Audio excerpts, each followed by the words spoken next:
हमारे शिक्षाविद, सहजता, सरलता, विद्वता के प्रतिमूर्त श्री मुकुल कार्निकर जी से सविनय निवेदन करती हूं कि हमारा मार्गदर्शन करें और हमारे शिक्षकों को संबोधित करें।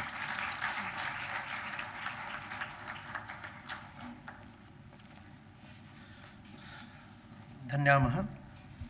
नमः श्री यतिराजाय विवेकानंद सूरये सच्चित् सुख स्वरूपाय स्वामिने तापहारिणे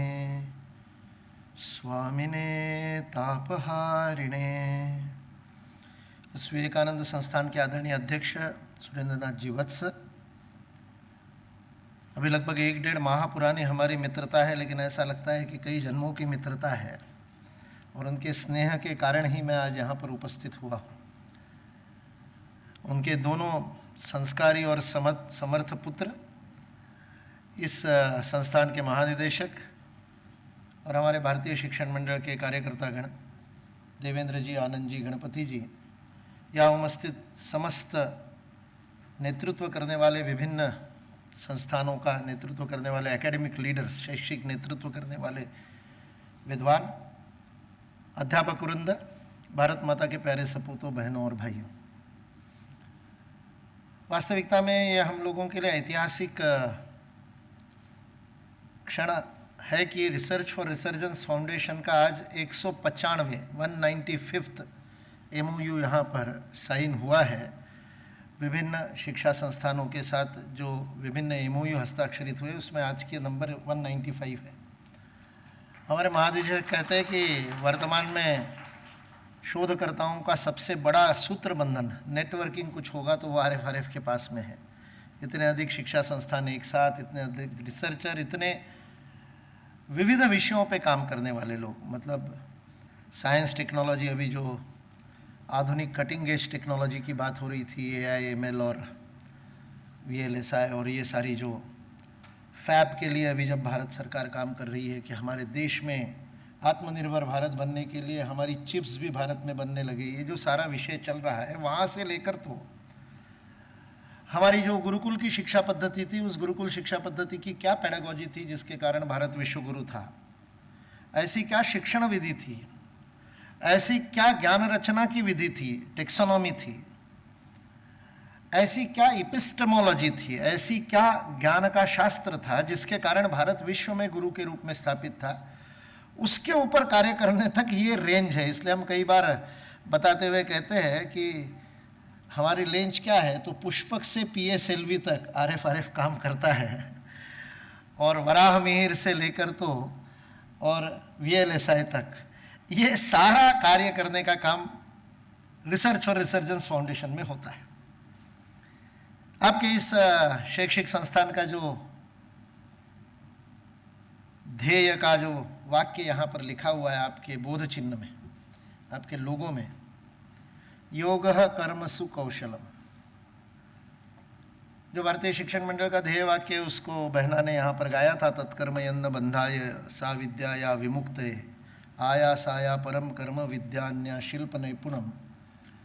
कर्म का और विद्या का जो संबंध है वो विष्णु पुराण के उस ऋषि ने बताया कि कर्म बंधन में ना बंधे ऐसा कर्म करना मनुष्य के लिए आवश्यक है।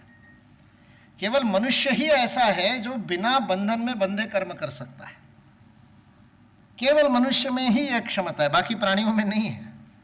बाकी प्राणी बंधे हुए हैं, उनके कर्म यानी क्रिया प्रतिक्रिया यह सारी बंधी हुई है, प्रोग्राम्ड है, इसलिए उनको भोग योनि कहते हैं।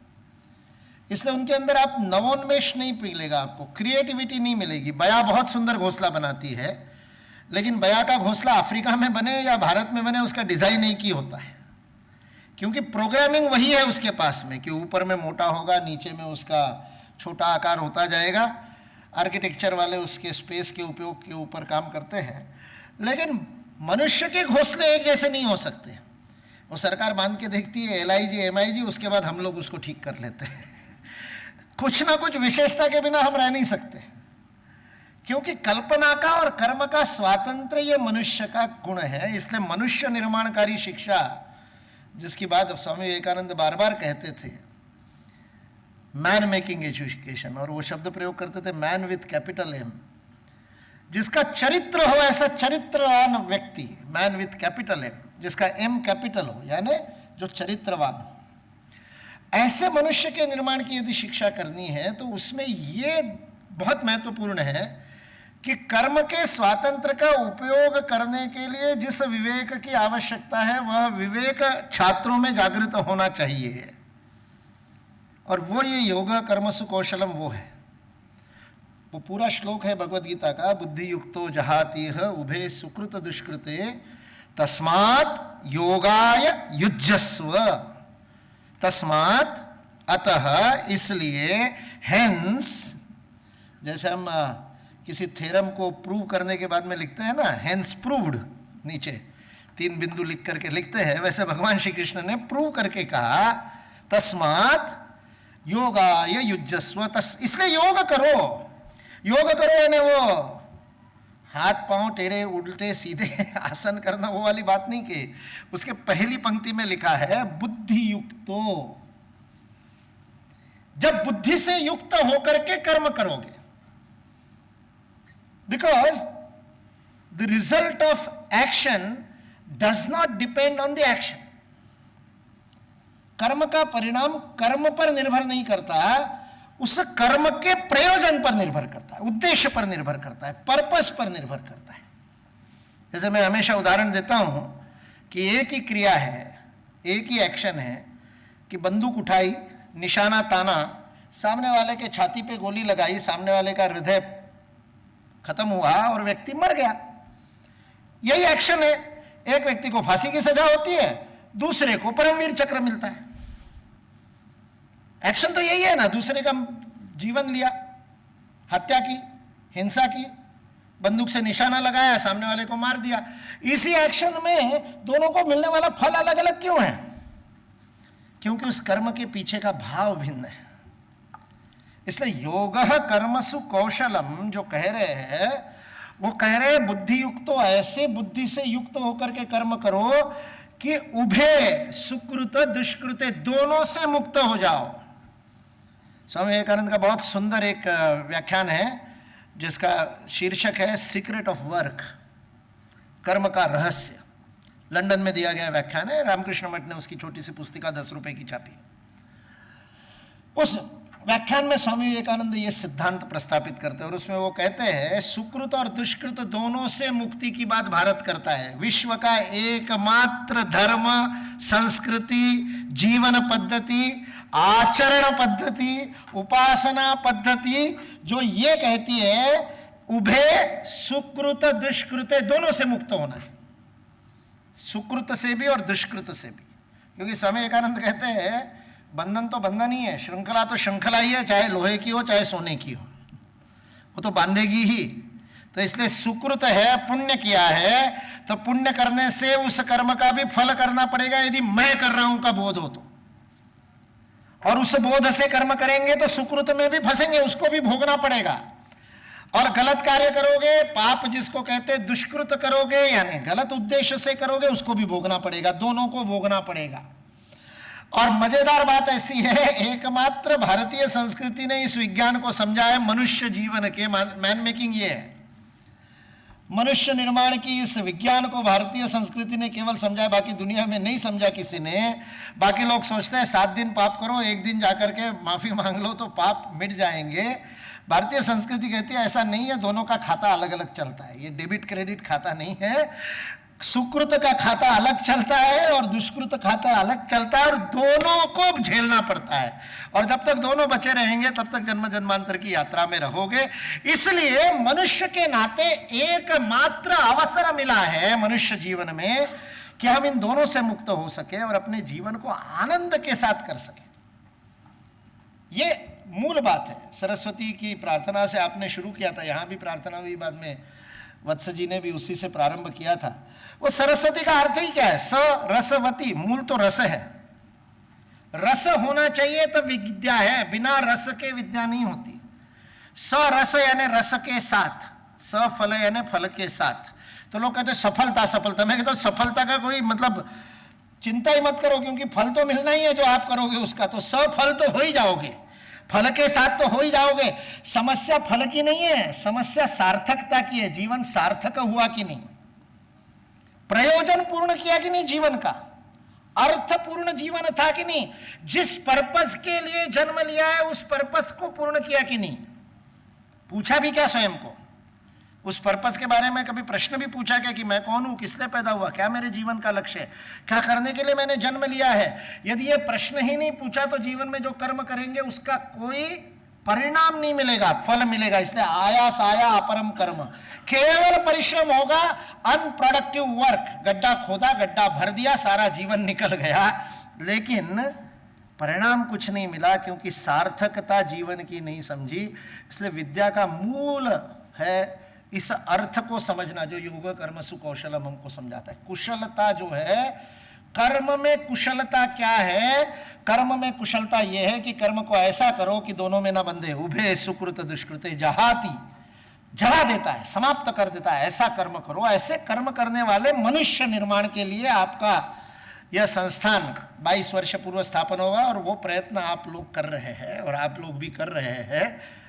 और रिसर्च फॉर रिसर्जेंस इसी को और एक बड़े पटल के ऊपर प्रयोजन, जीवन के प्रयोजन को विद्या के प्रयोजन के साथ जोड़ करके, और उसमें से भी जो मूल विषय है जिसको हम रिसर्च को हम संस्कृत में अनुवाद तप करते हैं, अनुसंधान, गवेषण, अन्वेषण, बहुत सारे शब्द हैं, लेकिन हम RFRF में, रिसर्च फॉर रिसर्जेंस फाउंडेशन में RFRF में रिसर्च का अनुवाद संस्कृत में करते तप।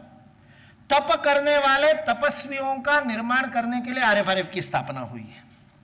वर्तमान में विश्वविद्यालयों में रिसर्च बहुत होता है, पर तप हो रहा है क्या, ये प्रश्न है। पिछले साल 40,000 PhD अवार्ड हुई। कोरोना के समय में भारत में 1100 विश्वविद्यालयों में 40,000 PhD अवार्ड हुई। ये all India survey of higher education का AISHE की रिपोर्ट है। 39,900 कुछ एग्जैक्ट है फिगर, लगभग 40,000 PhD कोरोना काल में। तो उस दिन जब ये AISHE की रिपोर्ट आई, वो जब मैंने पढ़ रहा था, उस समय सुबह सुबह किसी कुलगुरु के साथ में, किसी विश्वविद्यालय के कुलपति के साथ में अल्पाहार कर रहा था, तो मैंने उनको कहा, सर बहुत बढ़िया, आप तो 4-5 साल में देश की सारी समस्या सॉल्व कर देंगे। बोले क्यों? मैंने कहा 1 साल में 40,000 सॉल्व कर रहे हो, 2 लाख से ज़्यादा थोड़ी समस्याएं होंगी। तो बोले 40,000 समस्याएं कहाँ सॉल्व कर रहे हैं? मैंने कहा PhD दी ना 40,000 आपने, और PhD तो तभी मिलती है जब प्रॉब्लम, रिसर्च प्रॉब्लम आप डिफाइन करते हो, फिर उस रिसर्च प्रॉब्लम को सॉल्व करते हो, तभी तो होता है ना। तो समाजोपयोगी आपका रिसर्च होगा तो समाज की एक समस्या एक PhD से समाप्त होनी चाहिए। तो ये जब हमने देखा सारे देश में कि ये नहीं हो रहा है, तो हम भारतीय शिक्षण मंडल में एक शब्द प्रयोग करते हैं, चिंता करके कोई फायदा नहीं, चिंतन करना चाहिए। चिंता क्या है? जब प्रॉब्लम पर विचार करते हैं तो चिंता है, जब सॉल्यूशन पर विचार करते हैं तो चिंतन है। तो हम प्रॉब्लम पर विचार नहीं करते, हम सरकार से अपेक्षा नहीं करते, हम किसी और के तरफ देखते नहीं। We don't blame anybody, we don't expect anything from others, we start it from within. अपने प्रभाव क्षेत्र में काम करना शुरू करते हैं, एरिया ऑफ इन्फ्लुएंस में काम करना शुरू करते हैं, और एरिया ऑफ इन्फ्लुएंस बढ़ाते जाते हैं। आज 195 यूनिवर्सिटीज हमारा और शिक्षा संस्थान हमारा एरिया ऑफ इन्फ्लुएंस हो गया, और उस एरिया ऑफ इन्फ्लुएंस में हमने कहा हम रिसर्च का पैराडाइम शिफ्ट करेंगे, रिसर्च का प्रतिमान बदल देंगे, और एक रिसर्च का वातावरण समाज में और देश में उत्पन्न करेंगे, विश्वविद्यालयों में उत्पन्न करेंगे, जिसके माध्यम से अच्छा तप करके अच्छी बातें रिसर्च के द्वारा, जिसके कारण भारत विश्वगुरु था। ऐसा करते थे इसलिए विश्वगुरु था। आज फिर से हम कर सकते। पोटेंशियल तो, संभावना के स्तर पर तो कोई कमी है ही नहीं। उस संभावना को संभव करने के लिए आचरण, कर्म करना पड़ता है, और वो कर्म करने के लिए आज का MOU हुआ है। इस MOU के माध्यम से सबसे पहला काम हम ये करते हैं कि रिसर्च मेथोडोलॉजी पे काम करते हैं। आपके जितने इंस्टीट्यूट में रिसर्चर होंगे, जो टीचर्स होंगे, उनके साथ में रिसर्च मेथोडोलॉजी के पैराडाइम शिफ्ट पर काम करते हैं। रिसर्च वर्कशॉप्स लेते हैं, उसके लिए वर्कशॉप के बाद में अब हमने तपस इस नाम से 5 दिन का रेसिडेंशियल कोर्स डेवलप कर दिया, जिसके अंदर प्रारंभ ही यहाँ से करते हैं कि फर्जी रिसर्च करने से कम मेहनत में अच्छा रिसर्च हो सकता है। कॉपी पेस्ट में जितनी मेहनत करोगे उससे कम मेहनत में जेन्युइन रिसर्च किया जा सकता है, प्रामाणिक और तप किया जा सकता है। इस बात से ही प्रारंभ करके, और चमत्कार हुआ जब IIT मुंबई में पहली बार 2016 में हमने रिसर्च फॉर रिसर्जेंस के नाम से ये 2 दिन का वर्कशॉप PhD स्कॉलर्स के लिए किया, तो IIT मद्रास के PhD स्कॉलर्स को आश्चर्य हो गया कि ये कैसे, ऐसा भी हो सकता है। जब बेंगलोर यूनिवर्सिटी में थिम्मेगौड़ा जी वाइस चांसलर थे, उस समय जब हमने वहाँ के 450 रिसर्चर के लिए ये 1 दिन का वर्कशॉप किया और उसमें हमने उनको केवल एक प्रश्न पूछा कि आपका रिसर्च का टॉपिक क्या है, उसमें आप जो रिसर्च करोगे उसका कहाँ उपयोग होगा, what will be the application. और बाद में जब सब लोग आए वापस और जब इंटरेक्शन हुई तब पता चला कि अनेक लोगों ने कहा 2.5 साल से रिसर्च कर रहा हूँ, आज तक सोचा ही नहीं था कि इसका उपयोग कहाँ होगा। तो थिम्मेगौड़ा जी ने बेंगलोर यूनिवर्सिटी के PhD गाइडलाइन में चेंज कर दिया। अब गाइडलाइन में डाल दिया है कि साइनॉप्सिस में ही लिखना पड़ता है what is the purpose of my research and where it will be used, where it will be applicable. इन न्यू नॉलेज में एप्लीकेशन होगा उसका, या इंडस्ट्री में एप्लीकेशन होगा, या सोसाइटी में एप्लीकेशन होगा, किस बात में एप्लीकेशन होगा, ये साइनॉप्सिस में ही लिखना पड़ता है। PhD करने वाला सबसे पहले सोचना प्रारंभ करेगा कि my research has to be socially oriented, nation building and it should be applicable. ये 3 बातें परिवर्तन करने का काम उस रिसर्च मेथोडोलॉजी के वर्कशॉप्स और कोर्सेस इसके माध्यम से करते हैं। फिर सेकंड स्टेज पे हम जॉइंट रिसर्च प्रोजेक्ट्स करते हैं। विभिन्न जितने प्रकार के रिसर्च के कॉल आते हैं देश विदेश से, अभी आपका MOU हो गया तो अगले महीने से हमारा जो मंथली या बाई मंथली जो बुलेटिन होता है, डायरी, वो आपके पास भी ईमेल आना शुरू हो जाएगा और उसमें नेक्स्ट कॉल क्या है, उनकी लास्ट डेट क्या है और RFRF और VIPS मिलकर के कहाँ ज्वाइंट कॉल कर सकते हैं। और उसको बहुत रिगरसली अपने लेवल पे पीयर रिव्यू करते हैं, अपने लेवल पे आधे से ज़्यादा रिजेक्ट करते हैं।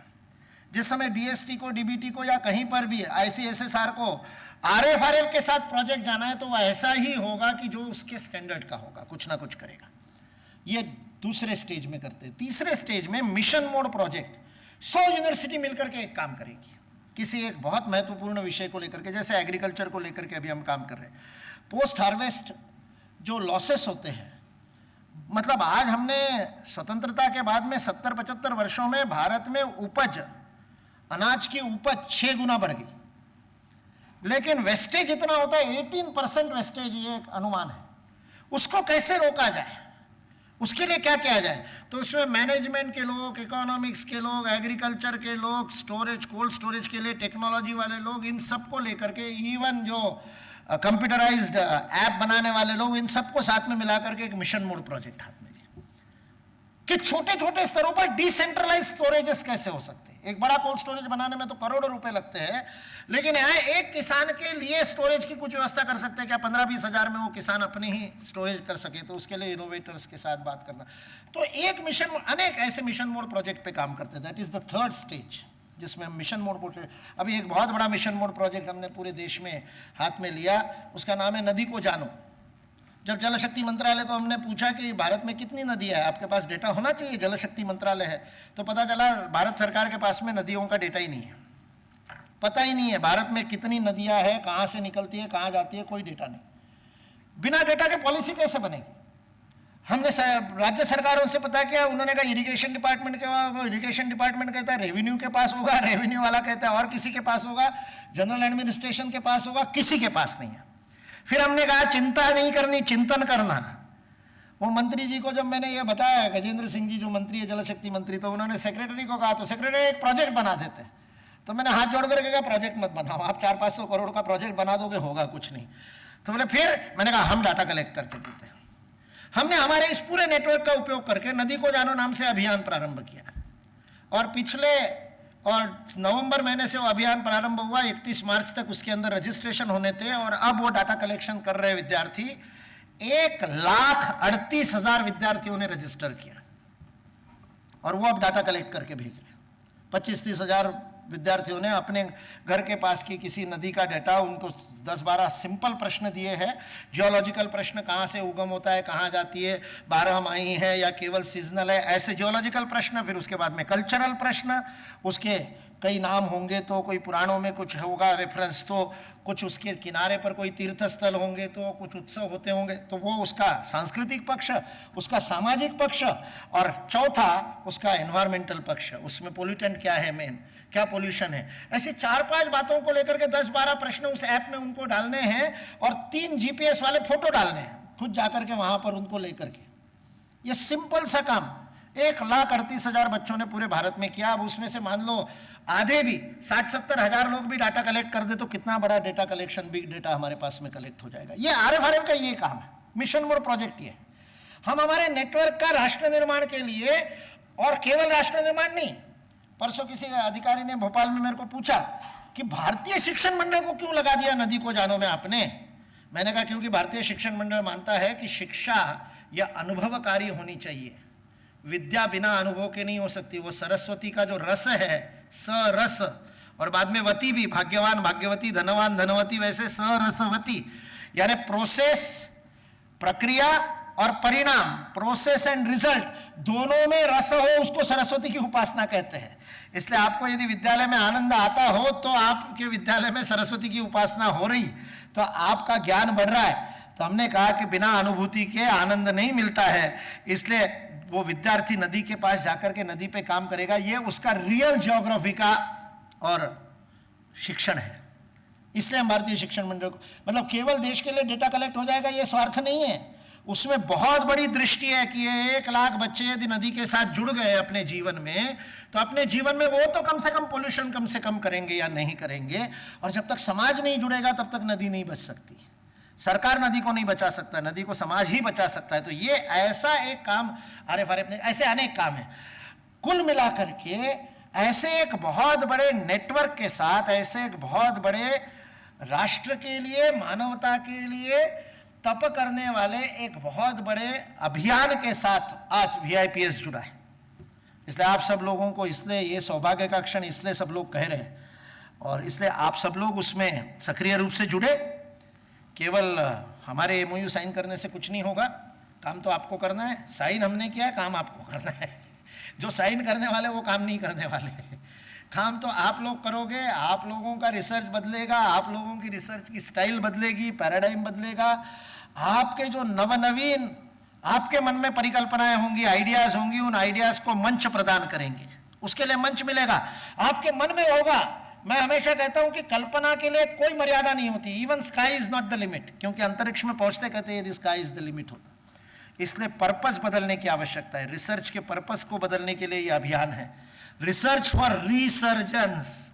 वापस प्रकृति जैसे पतझड़ के बाद फिर नई कोपले आती है और नई फिर से पुष्प आते हैं। ये जो रिसर्जेंस की प्रक्रिया प्रकृति में कहते हैं, जिसको ही आजकल सस्टेनेबिलिटी कहते हैं, जिसको ही आजकल साइक्लिक, होलिस्टिक, इको फ्रेंडली, इस प्रकार के शब्दों का प्रयोग होता है, उसका मूल शब्द है रिसर्जेंस। यह जो चक्र है, काल चक्र, उसको पुनः स्थापित करने के लिए रिसर्च फॉर रिसर्जेंस काम करता है। जॉन F कैनेडी अमेरिका के राष्ट्रपति थे, और इस बात के लिए फेमस थे जॉन F कैनेडी की, उन्होंने अपने जिस दिन उन्होंने शपथ ली थी और उसके बाद एक्सेप्टेंस स्पीच दी, उस एक्सेप्टेंस स्पीच में उन्होंने शब्द प्रयोग किया था, do not ask what America shall give you, ask what you shall give to America. ये जॉन F कैनेडी का एज ए प्रेसिडेंट पहला वाक्य था। उनके कार्यकाल में एक प्रसंग ऐसा आया कि उनको पता चला, उस समय जैसे आज फिर से हो गया, रशिया के साथ उनकी कोल्ड वॉर चल रही थी, तो पता चला कि रशिया ने घोषणा कर दी है कि 1970 में मनुष्य को चंद्रमा पर पहुंचा देंगे। ये रशिया ने घोषणा की। चंद्रमा पर पहला यान जो गया था वो अमेरिका का नहीं था, वो रशिया का था। लूना 1 पहले गया, अपोलो बाद में गया, और उसके बाद लूना 2 गया, लूना 3 गया, और फिर रशिया ने कहा कि हम लूना 6 में मनुष्य को भेजेंगे, और उसका टारगेट रशिया ने घोषणा की, USSR ने 1970 में करेंगे। तो जॉन F कैनेडी ने नासा को पत्र लिखा कि can we do it by 1969, 1970 से पहले हम कर सकते हैं क्या? और 23 मई 1962 को, 23 मई 1962 को जॉन F कैनेडी को नासा की नोट मिली, इट इज नॉट पॉसिबल, यह संभव नहीं है। और क्यों संभव नहीं है? कि उन्होंने 10 कारण बताए कि वो जब यान जाता है तो बाहर जाते समय जब गुरुत्व को तोड़ करके जाता है तब जितनी गर्मी होती है उसको सस्टेन करने वाला अलॉय हमारे पास में नहीं है, मेटल नहीं है, फिर वापस उसको लाना पड़ेगा, मनुष्य को भेजना है तो इसलिए वो जल जाता है। अभी तो हम जो यान भेजते हैं उसका जो यान को ले जाने वाला शटल होता है वो जल जाता है, वी डोंट टेक केयर, लेकिन मनुष्य को ले जाएंगे तो वापस आना पड़ेगा, तो वो शटल वापस आने के लिए उस प्रकार का अलॉय चाहिए जो उस ग्रेविटी को पार करते समय के घर्षण को सहन कर सके। फिर वहां चंद्रमा पर एक छठा गुरुत्व होने के कारण वजन की भी प्रॉब्लम है, तो उसके कारण जो कपड़े यहाँ पर हम पहनते हैं वो कपड़े चंद्रमा पर नहीं चलेंगे, वो तो फट जाएंगे। तो इसलिए एस्ट्रोनॉट्स को ऐसे कपड़े चाहिए, उसके लिए उस प्रकार का टेक्सटाइल हमारे पास में नहीं है। फिर इतने बड़े शटल में जाएंगे, इतने दिनों का कार्यक्रम होगा, तो फूड क्या लेके जाएंगे? वो विलियम समोसे ले गई, अब वो अलग बात है, लेकिन उस समय समस्या थी कि फूड कैप्सूल्स क्या होगी। ये सारे प्रश्न लेकर के जॉन एफ कैनेडी को 23 मई को और नोट मिली नासा की, इट इज नॉट पॉसिबल। 24 तारीख को जॉन एफ कैनेडी का किसी यूनिवर्सिटी के अंदर, किसी छोटी सी यूनिवर्सिटी के अंदर एड्रेस था। He was going to address the teachers of some university, Texas में या कहीं पर साउथ में। और जब वो गए वहां पर 23 को उनको एक विजनरी नेता क्या होता है, 23 को उनको नोट मिली है नासा ने, इट इज नॉट पॉसिबल। और 24 को पब्लिकली जॉन एफ कैनेडी घोषणा करते, America will put man on moon, that will be our national mission for next 8 years। और 1969 में man on moon is going to be the national mission. इस देश के सारे विश्वविद्यालय, इस देश की सारी इंडस्ट्री इसके लिए काम करेगी। आज बहुत बड़े 1960 में जो इकोनॉमिक्स वाले वो जानते हैं, बहुत बड़ी मंदी आई थी, अमेरिका इकोनॉमिक क्राइसिस में था जब कैनेडी उस समय आए। इकोनॉमिक क्राइसिस था, जगत में मंदी थी, और उस समय एक मिशन अमेरिका के सामने, और जॉन एफ कैनेडी ने दिया। आज अपने जीडीपी के 140% कर्जा होने के बावजूद अमेरिका यदि नंबर 1 है, तो उसका कारण 24 मई 1962 को की गई घोषणा है जॉन एफ कैनेडी की, जब उन्होंने कहा था it will be our national mission to put man on moon by 1969। और उसने सारी इंडस्ट्री को कहा। इसलिए आपको याद होगा, जो पुराने लोग हैं उनको याद होगा, उस 70 के दशक में, 60 और 70 के दशक में अनेक प्रकार के बर्तन, ये जिंदालियम, एल्यूमिनियम के और अलॉय, पूरी अलॉय इंडस्ट्री, पूरी मेटल इंडस्ट्री अमेरिका की रिवैम्प हो गई। सब उसी पे R&D कर रहे हैं। अंततोगत्वा उस शटल में अभी जो इस्तेमाल किया जाता है, जो शटल जाता है और वापस है, अंततोगत्वा उसमें सिरेमिक इस्तेमाल किया गया, जो हड़प्पा मोहनजोदड़ो में मिला था, टेराकोटा और सिरेमिक। यानी काम में तो पुरातन चीज आई, जो पुष्पक विमान की टेक्नोलॉजी थी, वही काम में आई शटल में, अमेरिका में भी। किंतु उस बहाने से पूरी इंडस्ट्री खड़ी होगी। टेक्सटाइल में भारत, चीन और बांग्लादेश नंबर 1 आज भी है, इनकी कंपटीशन रहती है। उसके बावजूद America came up in 60s, 60 और 70 के दशक में अमेरिका की टेक्सटाइल इंडस्ट्री रिवैम्प हो गई, क्योंकि चंद्रमा पर भेजने वाले मनुष्य के लिए टेफ्लॉन, बाद में जाकर के टेफ्लॉन का और खोज हुई और टेफ्लॉन के द्वारा वो बने थे। लेकिन टेफ्लॉन आने तक टेरिकॉट, टेरिलीन, नायलॉन, अनेक प्रकार के पॉली वस्त्र उस समय आए। इसलिए उस समय अपने भारत में भी अमेरिका से रिजेक्टेड माल खूब बिकता था। ये सारी टेक्सटाइल इंडस्ट्री खड़ी हो गई।